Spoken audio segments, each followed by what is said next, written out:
Welcome back to another episode of School for Women. Today we are talking about meeting your best friend in your 20s.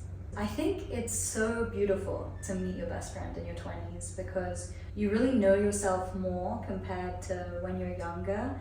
You kind of just attract whoever's around you when you're a child, but when you're in your 20s, I think it's a conscious choice to really choose someone that is like you and you really get along with. We are basically going to go into the story of how we met. So I was 25 and Gita was 23 when we met, right? Yeah. So it all started off when we were in Mexico, in a little beach town called Puerto Escondido. It's a small beach town that attracts a lot of people from all over the world. And so I went there basically leaving my job behind in Seattle, and I went there with the purpose of writing a book, which I actually didn't end up writing. But if you know about Puerto Escondido, it's a hard place to write a book. It's a hard place to do many things because there's just so much going on. But I was hanging out with my friend a lot, and his name is Will. And he knew this guy who happened to live with Gita. And so he ended up meeting Gita one night. And then finally he's like, she's gonna come to the beach tomorrow. And we would like all congregate at the beaches. So Gita showed up with a Mexican girl, right? And so they show up, and then I think we just ended up seeing each other through Will. Will was friends with her roommate, who eventually turned into her boyfriend. I was gonna say that. But at the time, he was just her roommate, just a guy. And at the time in my life, I was mostly just partying. With me, I was just partying as well. So after Puerto Escondido, I planned to go into medical school and I was going to study for 5 years. So I went to Mexico just to have this final last break and last vacation sort of thing. And that's when I met Melissa. I remember this one time, we actually had such a deep conversation at a karaoke bar about me wanting to leave medical school, even though I hadn't even started, guys, but I was thinking about quitting. And you told me about your story about leaving law school, and that really inspired me. I actually thought about that for years carrying on. Damn. Basically, we met in 2021, and then we didn't see each other for about 2 years. We would like have phone calls here and there, catching up. She ended up dating, the guy that she lived with, and then went on this crazy journey of living in a van, traveling all of the US basically. I remember there was this one phone call that really, really helped me. My family in Mexico, I was at their house. And so I was in the living room walking around and I called you. Do you remember this? I remember so specific. I even remember the month. It was April. No, it was March. Oh, really?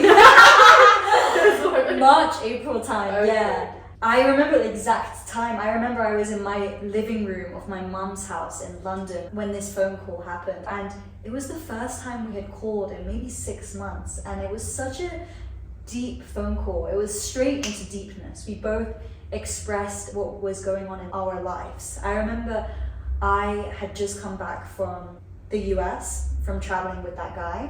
And Melissa was just ending an engagement. And so it was such a powerful phone call. I will always remember that phone call. For me, the same. And the main thing about that phone call was that, I was going through this difficult time and I felt like I would never get over this person. And then when I called Gita, she kind of had gone through this and was past that. You were already healing and you were already like on this healing journey. So we had that phone call in March, and then we had a call in like June, and I was thinking about moving to Vietnam to teach English. Guys, that's when we had the second powerful phone call that really changed my trajectory. I was in San Diego and I remember having the phone call with you and you were telling me you were going to Asia, and I was thinking, I'm going to live in the US for the rest of my life. But when I actually got to San Diego, I hated it and I really wanted to travel again. And the reason I actually went to Asia was because of you. Just how I helped you with the engagement in the first phone call, Melissa helped me to take that leap to go to Asia.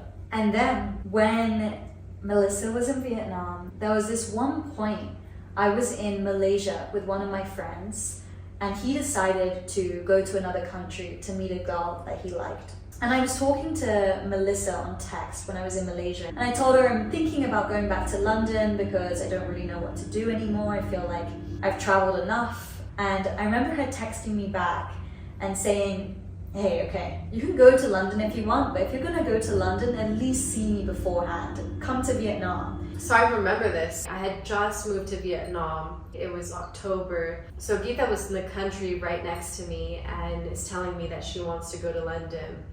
So I thought, London is so far. The flight from Malaysia to Vietnam is like $100. It's not bad, and you can stay with me. So that's what I told her, and I didn't think anything of it because sometimes I feel like we just tell people come visit me, and they never do. So I told Gita, but then I didn't even have to beg you or anything. I just told her, and then she that same night booked her ticket and came over to Vietnam. We hadn't seen each other in 2 years. Obviously we had these major phone calls that really helped us, but it was kind of like getting to know someone all over. Because back in the day in Puerto Escondido, I was just partying. I really didn't know where I was going in my life. I had just left law school. From those 2 years on, I was dating someone, engaged, and then on this new path of, being an English teacher in Vietnam. I felt a lot more stable, I would say, when you came and visited me.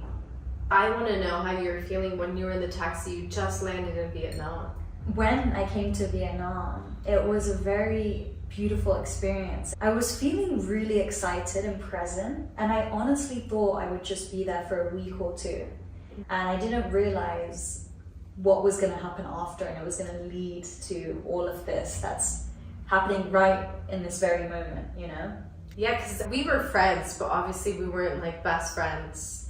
I think it was the trip to Vietnam that really sealed it. So Gita ended up staying in Vietnam for a total of 2 months almost. She ended up finding an apartment really close to me. You were cat sitting. And if you listen to our last podcast, we talked about this story of Vietnam and taking mushrooms in the north of Vietnam. And that's when we both took different paths after that mushroom trip. Gita booked a flight to Australia, and I ended up staying in Vietnam longer, and then I quit my job in Vietnam. Melissa and I met again in the south of India, in Mumbai, and we traveled Kerala. After Kerala, we met again in Vietnam. Gita came back in April to Vietnam, and we spent about a month together in Vietnam before she flew back home to London, and then before I flew back home to Seattle as well. But you've been the friend that has been there in a lot of my down moments, and you've helped me to, I guess, to have compassion for myself. Going through that breakup was one of the hardest breakups I've ever had. And I remember Gita would be with me months later after the breakup, and I'd be singing Talking to the Moon by Bruno Mars, and I'd be bawling my eyes out, and sometimes I would make her sing it, and I would just cry. But yeah, you were really with me throughout that breakup, which I'm really, really grateful for, forever. I think sometimes when we go through breakups, you just need that friend.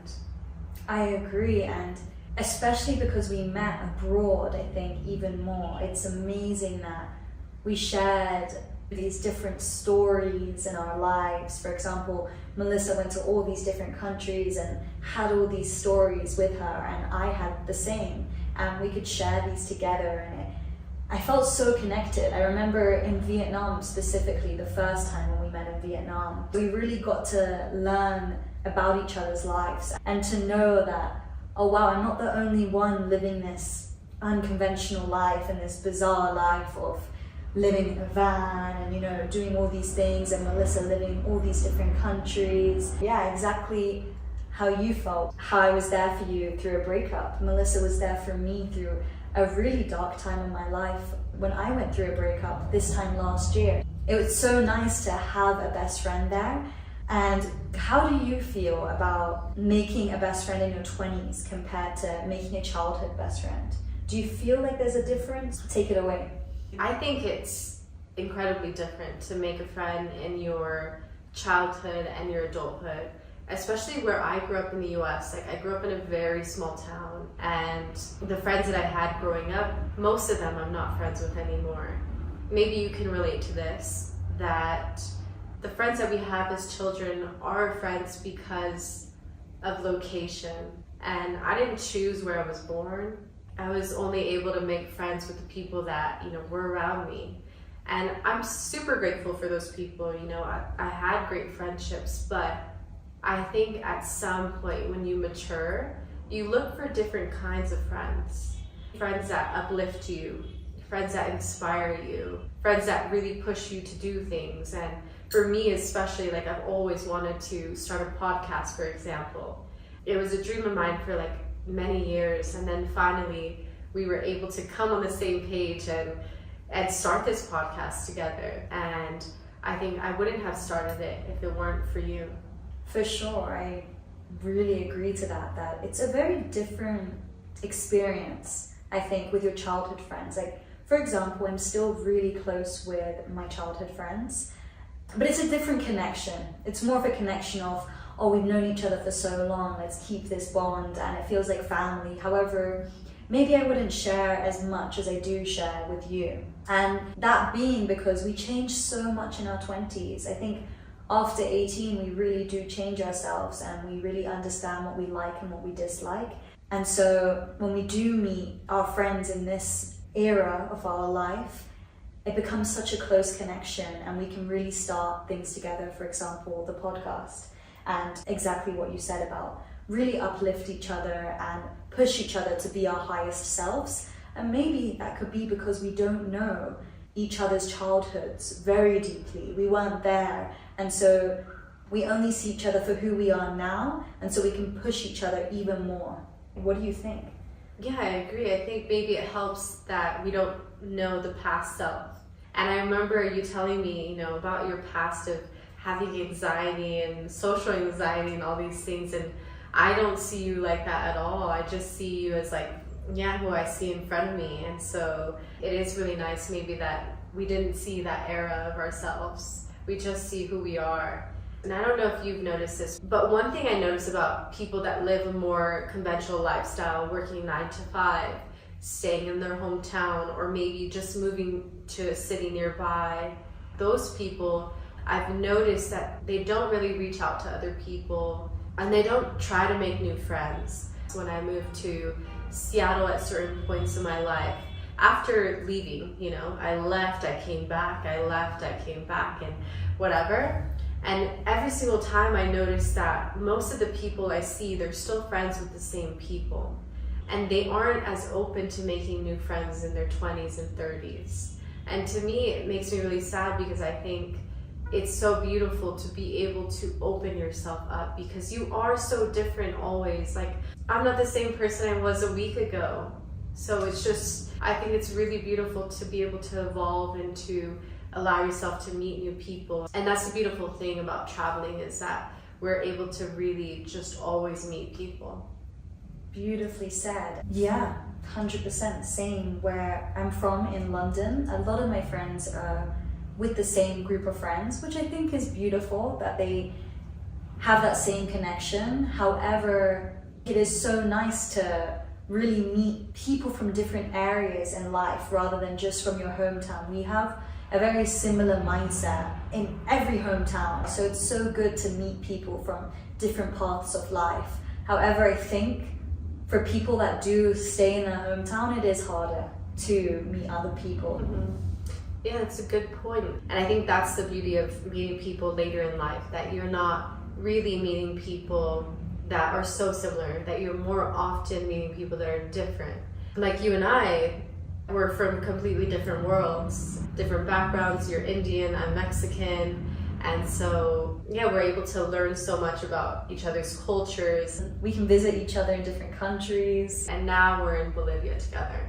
And there will be a lot more to come. We will see where life takes us together. We are planning to go to Peru in less than a week, and I'm going to Mexico after, finally. Gita's going to Mexico to do a yoga course for about 3 weeks. That's why it's very special for us to record in person, because we are only together for about 2 or 3 months every year. Otherwise, it's just on Spotify. I'm sorry. We're travelers. That is our episode on making friends in your 20s. I think it's the most beautiful thing. As we're constantly evolving, it's so amazing to always make friends. And to make friends with people that are different than you. Different nationality, different ethnicity, different age group. All of it. So let us know in the comments if you made new friends in your 20s and 30s and what you think of the dynamics of making friends later on in life. We'll see you next week. See you guys. Take care.